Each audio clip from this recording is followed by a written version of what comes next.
right, as I explained, my system's a little on the elaborate side. There are my 6 different groups of beetles. Every 5 days, a new set of beetles is ready to be filtered.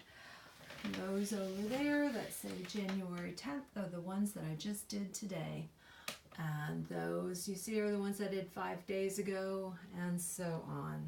So the little piece of paper that I've got marking there is telling me, this little piece of paper here tells me that I just added fresh beetles to the drawer above it.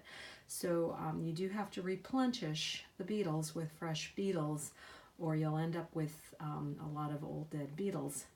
That tells me that that drawer needs beetles next. So I, sort of as I produce new fresh beetles, I add them to the drawers in sequence, maybe 4 or 5 beetles at a time to the drawers. This room is kind of cold, so I had a mattress heating pad that I found at a thrift store. It helps keep them kind of warm. So this pad here, I pull this down over the top of the beetles to help keep them a little bit warmer. We heat the house with a wood stove, and this room tends to be the coolest of all our rooms. So those are the beetles. And over in this room, and they're not separated for any particular reason other than this is where I have the space. Over in this room is where I've got the worms.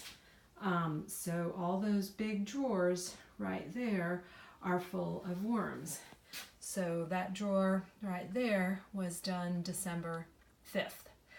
And those worms, you see it's got that pad on the top for moisture.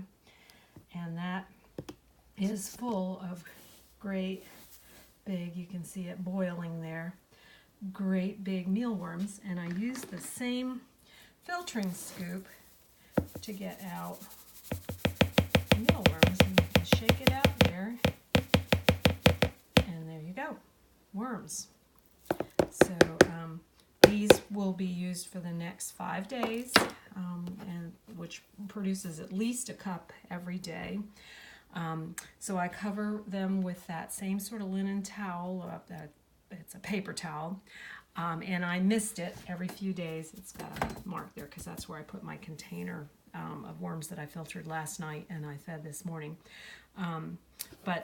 These little towels, you can see that it's got holes in it because the worms do eat through it at some point, which is fine. I throw them away after they get fully used. So there's the tray that I filtered today. There's the one I did 5 days ago, so on. So they go through the cycle until they get big enough to feed to the birds. Now we're going to look at how I produce beetles. As you find pupae in your mature worms, I transfer them to separate trays over here, and they will eventually turn into beetles. These are the beetles I pulled out this morning. They will get moved into my beetle trays. You see there's another one there that needs to be pulled out.